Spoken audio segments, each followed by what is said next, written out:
woman named Valerie, and she was on the side of the street, and she was just looking around trying to find food, and she was acting like herself, and by acting like herself, I mean she spoke her mind about everything. She called out the cops, she called out every insane person, she cussed a few people out, and she was just really open and honest about everything. And even though it was pretty obvious that she needed prayer, I just liked how open and honest she was, because we just met her and she was already telling us all about her life and all about government and politics and everything that she had had in that city. And she said, I'm just tired of these dumb police, and I know how to spell dumb, D-U-M-B, not D-U-M. And I just loved how, I don't know, how vibrant and open she was. And that was just the first night. So I guess that's my person.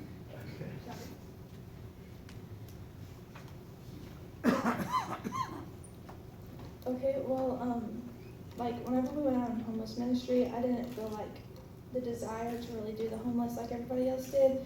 But then, what night was it? We went to soup kitchen. Tuesday we went to Tuesday.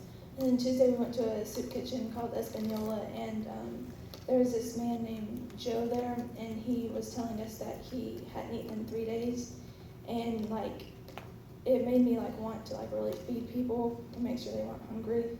So that's what I got. Okay.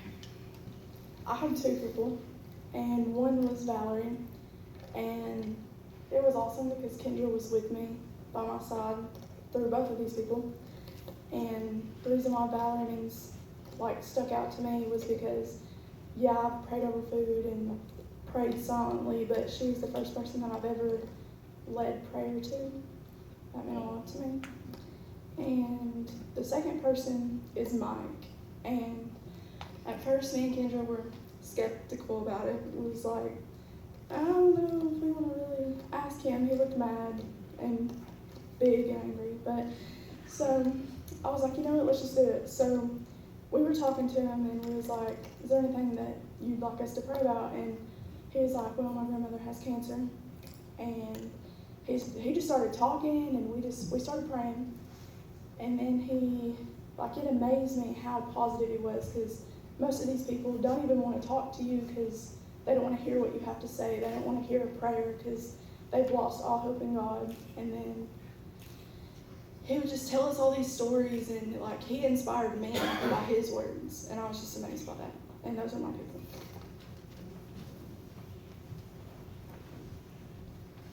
I actually had two as well. The first one, his name was Romney. Kind of like Shelby said, when this was our first night, so I had no idea what to expect. I just had fear that I wouldn't have the words to say, because I've never done this before. It was the first time. But Rodney, where was we at the first time? We were at the homeless shelter, but not the Well, it was a shelter, and the guy, we wasn't allowed to go in there, but this guy brought him out, and I was just standing around. I had, we gave out Hot Pockets that night with water, and I was carrying it around just trying to look for who I was supposed to talk to, and I just said a little prayer in my head. I was like, Lord, just show me who you want me to go to. And he was sitting, I had seen him sit down against the wall, and he had hit his head really hard, so I got worried about him. So I kind of just turned the other way and continued to look, and I was like, you know what, there's no one over there. So I went over there, and Kelly was over there too, and we got down, and we offered him some Hot Pockets and some water, and he took it, and I said, is there anything you want to pray about? And he waited a few minutes because he didn't know what to say, and he said, I want to pray to get my life back on track. And that just filled me up, because even though these people they live the lives they have, but they still have a desire to want to get their life back. And it just blessed me.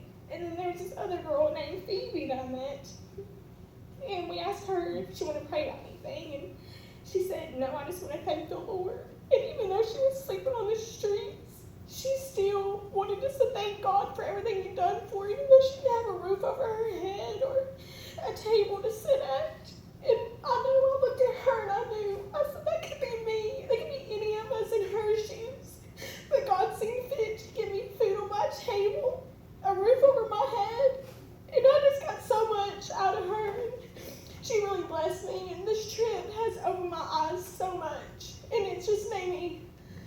God even more each and every day for the life He chose for me to have and the path He sent me down.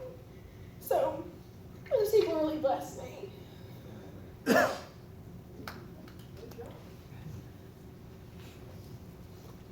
One of the people that I thought about, her name was Valerie, and she didn't want to pray for just her. She said just pray for all the people that are homeless. And she was, when I first saw her, I thought she was crazy because she spoke her mind. She said, I got kicked out of Penn Station because I got angry with a cop. And I said, why? Because she thought that cops would kill, and I thought they were bad. And then we just kept talking, and then I got to know her, and I just felt like better about talking to her and everything.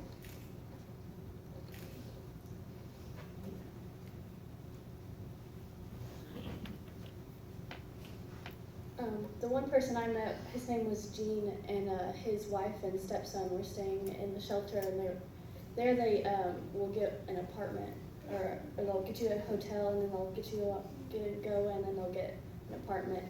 And he was out there at the food truck, and I was taking pictures. I had my good camera with me, and he was so amazed that he was like in the background of like all the pictures, and he really liked that. And he was giving his stuff away to everyone. Like, he gave his sandwiches away, all his toiletries, he gave his blankets away.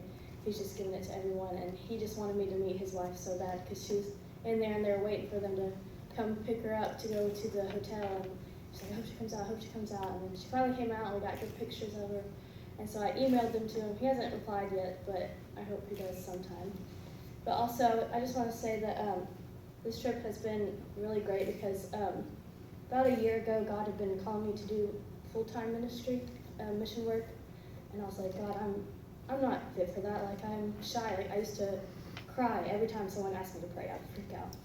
And this trip, we were at Brooklyn Tabernacle, and we were just singing, and God just gave me the confidence, and He was like, you can do this. You got it. You can spread my word, and you can do that. And I had so much confidence through this trip, and He just really blessed me.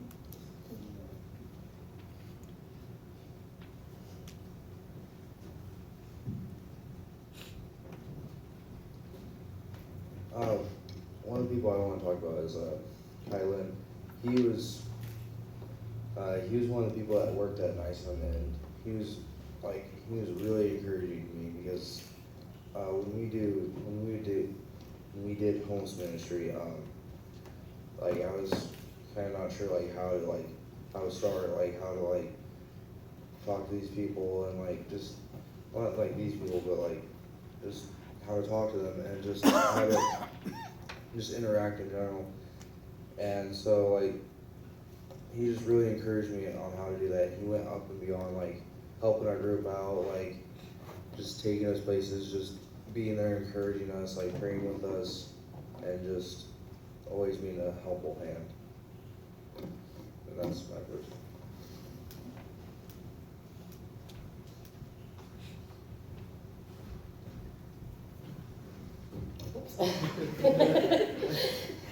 My person was the man we kept calling Salami. His name was actually Salome, and that was the one me and Kendra were talking to on the beach. And we prayed to see who God wanted us to talk to, and of course, He led us to Salome. And so when we were talking to him, he was like just telling us everything, just like they keep saying they want to tell you everything. And he said he planned on going to a doctor's appointment that day, and it got canceled, so that's why he was walking on the beach, because he had like black clothes on. He wasn't like, at the beach to swim or anything. And so we prayed with him right there in front of everybody, so I feel like that was a testament, in front of all of those people that were just at the beach, that, 3 people up here praying. And he said, Jesus came to me on the beach today through you guys. And he said, I really needed that. And so then he wanted me to send a picture of him and us, because we took a selfie. And so I sent it to him, and that's when he emailed back and was saying, this is Salome. I mean, he puts in parentheses salami. And then instead of saying ha ha ha ha, he put JJJJ, because he can't speak English that good. But anyway, he did really bless me, and I love him to death. That's not.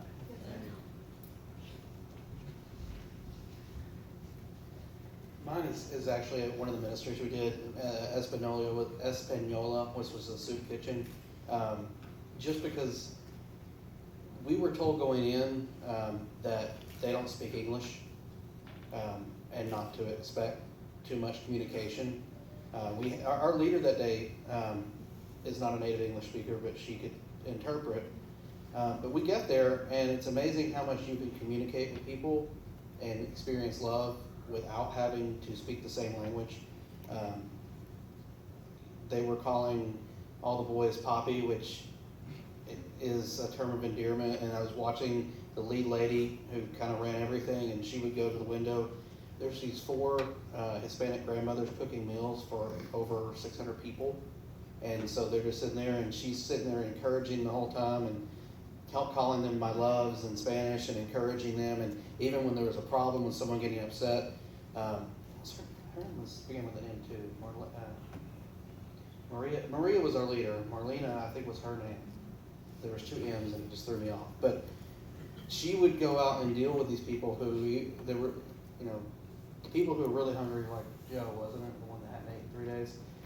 They didn't care what you put in front of them. But there was others who were there, and she would go and deal with them with a kind heart and take care of their needs and make sure everybody got fed and kept everything moving. And just the amount of love and patience they showed, and observing that, even though I didn't understand a lot of what was said that day, those things communicated even in spite of everything else. I guess the one guy that stuck out with me was Jeremiah, and I talked about him earlier. He said that he chose to be on the streets because he felt like he had found salvation on the streets, and God wanted him to continue on the streets to spread that to others. He said, this is my family here. I've got to help take care of them. I've got to tell them about Jesus. I've got to make sure they eat. I've got to make sure nobody steals their blanket. So I felt like he God put him in our past to help encourage him, because he was spreading the love as well. And he has emailed us back and forth, and he's sent prayer requests to different people. And so he seems very amazed that we've communicated, and he can send us the prayer requests, and the kids are praying, because he said, I can't believe that you're already going home and you haven't forgot us yet. So I think that's a big thing, is that we don't forget these people because they're still homeless. They still have needs. Okay, the last thing that we're going to do is Elizabeth's going to sing a song. Kind of our theme that we were given throughout the week was He Knows Me. The Bible schools used that theme. And so Elizabeth's going to sing it, and Sherry hasn't played it before, but God's going to take care of all of it. And Kelly and Jesse are going to do the motions to it.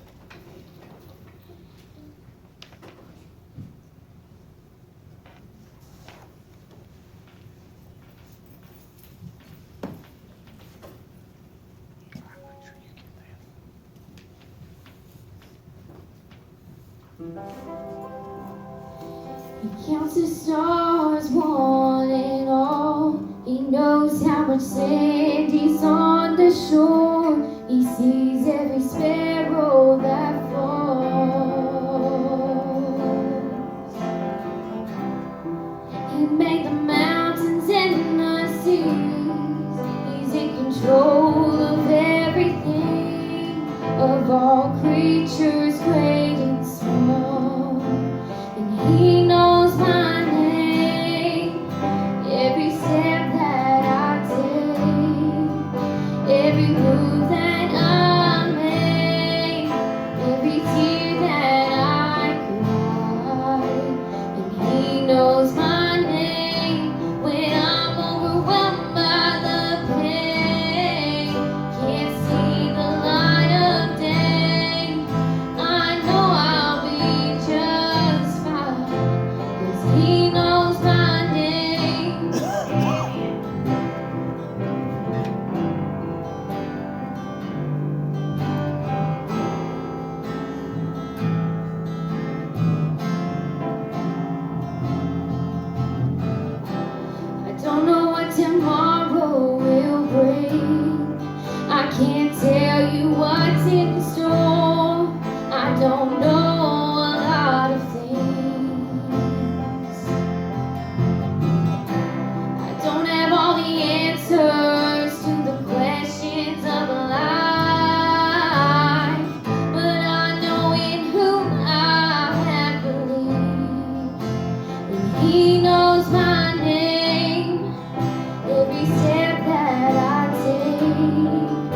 every move that I make, every tear that I cry.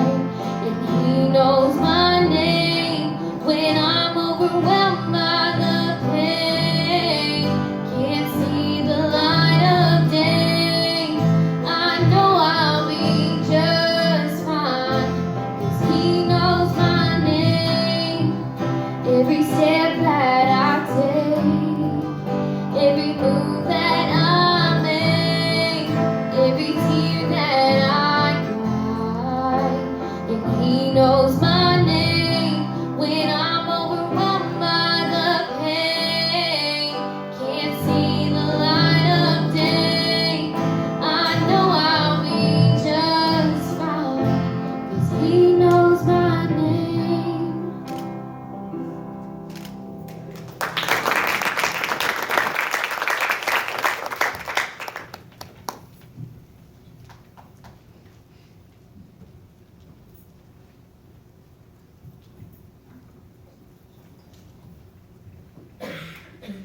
Amen, amen.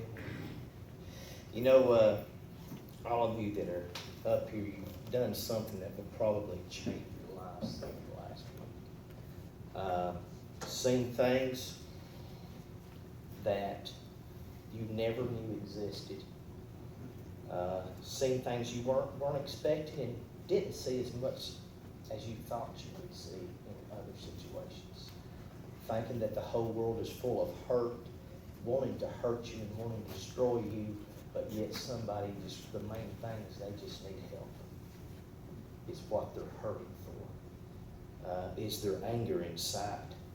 But in my lifetime meeting, working with Mike Hurst and getting to know him over there for a while, I knew God put him in my pathway, because through him a couple of people through the ministry came through, and they were all full-time ministers. They weren't, I don't know the correct word, they weren't preachers. They just done the missionary work.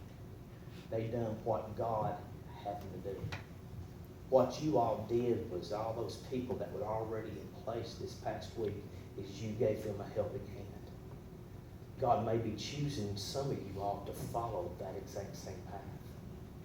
I hope you know, I mean, I'm being filled up, tears flowing down. And I know God is well pleased. And if God is well pleased, everything is going to be all right. I thank you all for sharing everything that you've done with us, and I expect some more. I love sitting down and just listening and seeing the joy and the sparkle in your eyes and the joy that, I mean, there's one more thing, and all of you, you can see some of you up here, I won't tell that. How many of you could sit right now with me and just keep talking and keep talking? You know what you need to do? God will provide people for you to talk to. Don't let it die. Don't let Satan shut you up. That being said, because I want pictures of everybody, I'll try to even slide this more out of the way. Wayne, I'm going to have you to stand up, dismiss us in prayer and a blessing, and I want all the kids to come up after Wayne is up with. Dear gracious Heavenly Father, thank you for giving us the opportunity to gather in your house, Lord. Thank you for all the blessings that you've given our youth, that they were able to go out and experience what other lives have to offer, the good and the bad, Lord. Thank you for keeping them safe, and thank you for touching their hearts and giving them the ability to touch others' hearts. In your name, Jesus Christ. In Jesus Christ, we pray. Amen. Amen. I'll just say one other One thing. thing. Jessie is doing a 6-month YWAM in Hawaii, starting in January, and she will be doing evangelism there and different things. So, Hawaii and one more country, but she don't get that assignment until later on, right? So just remember her in prayer, remember her mom. Her mom will be without her baby. So she'll start that in January, so she's really stepping out on with the faith. So as you pray, remember her. Amen. But we'll make sure her name gets put on our prayer board, along with everybody's name whoever they mentioned. We won't start with prayer. I want their initial on that, so we can remember them through this whole year. That being said, all you young kids come up here.